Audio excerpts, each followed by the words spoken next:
Hello folks, welcome to a boiler woiler. On top of all things, my boiler has stopped working and I'm waiting for an engineer.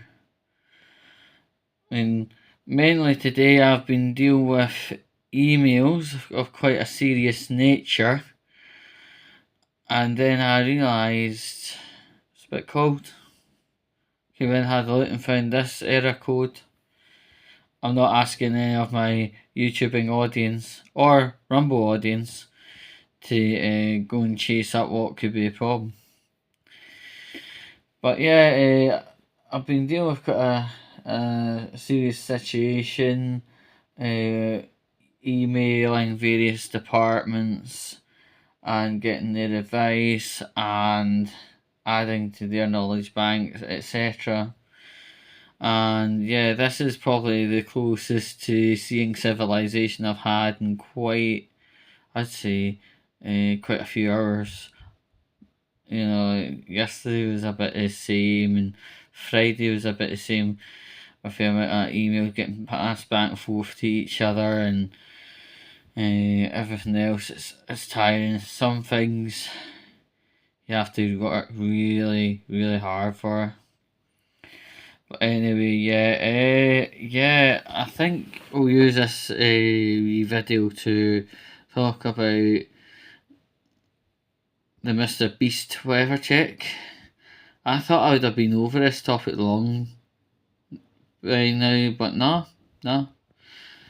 There are more horrendous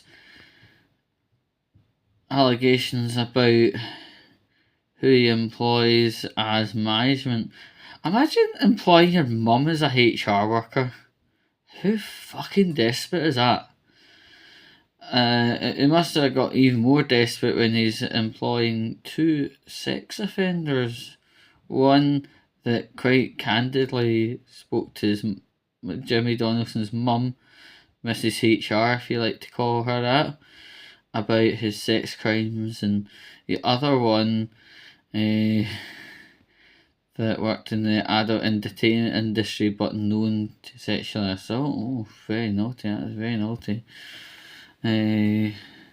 Yeah, the person that's bringing this information about Jimmy Donaldson, also known as Mr. Beast, has been cease and desist letter twice, but he's still valiantly continuing on because all the information pretty much is actually in the open ether, so the lawyer would have to sue all the people that are related to open ether.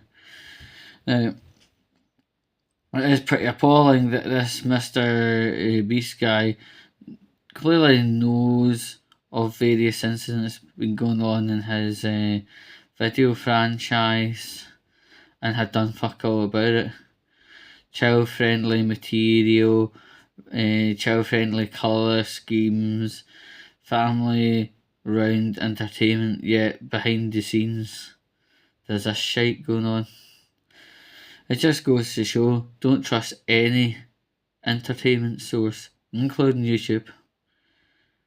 Because if you pop the back of the washing machine, you'll probably see all sorts of mad nastiness. You know what? The only people I could say you could have ever trusted on YouTube was Filthy Frank. Because you knew he was an arsehole. You knew he was very uncouth to the mouth, as I call it. But the one thing you could trust was he wasn't interested in any of that crap that Donaldson's pals are into. He was interested only in delivering what was on his mind. He wasn't much of a interest of the people that approved or disapproved or anything. He just got up there, did his thing. Characters for Filthy Frank like Chin Chin. Were funny, right? They were actually pretty funny. Salamander Man with his nipple flute thing, and ass flute, Safari Man. They never pose any bloody risk to the audience, to the young, to the old, to the disabled. they just did their thing and walked off to the next episode, and that was pretty damn cool. Yeah.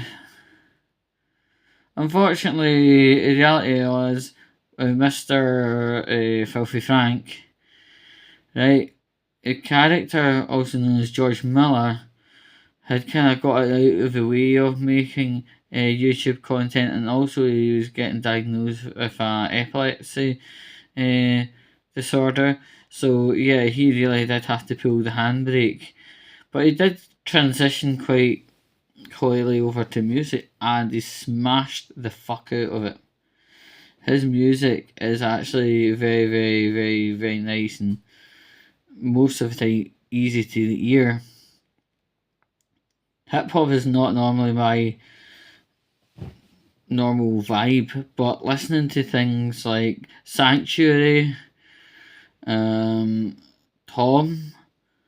what's that other one? You Suck Charlie, and others, perfect, absolutely perfect.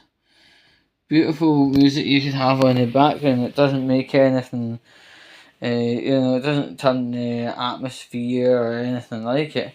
It's very, very smooth and elegant actually compared to a Filthy Frank episode. In the Filthy Frank episodes, to be honest, yeah, they can be quite reckless, impulsive, maybe a bit vulgar, but it never had any. It never had any risk to other human beings, like in the sense that, like with Mr. Beast's kind of videos, there was always at least one sex offender behind the production in any capacity, where the capacity of a Filthy Frank episode never had sex offenders, never had people that would harm your children, never harm you or anything. It was just an episode that was literally written up in a notebook on one occasion. Very, very nice. And it was genuinely, you could listen to it, and sometimes you could, let's say, take a life lesson from it. But then again, he wasn't really out there to punt, stupid things like fumes, or punt social justice tropes, or punting morals. He just went in there, did his thing, and end of the episode. And that was a much more innocent timestamp, to be fair. Yeah. This Mr. Beast thing is rotten to his bloody core. There seems to be people, all over the shop. Either pedos in the bloody the Discord, or you had Shadman that draws up hentai. What the fuck's hentai? You've got people, Mr. Beast, groping each other or hitting women. Oh, 2 minutes, this might be the... Alright, never mind. Anyway, yeah, it seemed to be, although Mr. Filthy Frank was a fucking vulgar character doing an episode, he didn't harm anyone. He didn't harm anyone. He didn't hurt anyone. He just did his thing, told the truth. And in actual honesty, most of his episodes were just littered with truth bombs and pointing a mirror back to the world, and that was it. I would rather go Filthy Frank again, but the likelihood of ever seeing Filthy Frank again is near to nil. Nada. Right? Unfortunately, we live in a politically correct world. We can't say this, we can't say that, and we have to swap words for letters like A and B and off. I think we do really need to get back to a world where we're listening to the truth every so often. It kind of builds our back, in the sense that, instead of being always special little snowflakes and libtards, right? The Filthy Frank stuff actually built us up to be resilient against life's offensiveness and then move on in a healthy way. But, fortunately, we're always going to hell in a handcart, I'm going to say. So, yeah, I think that's all I need to say, and I'll catch you later. Catch.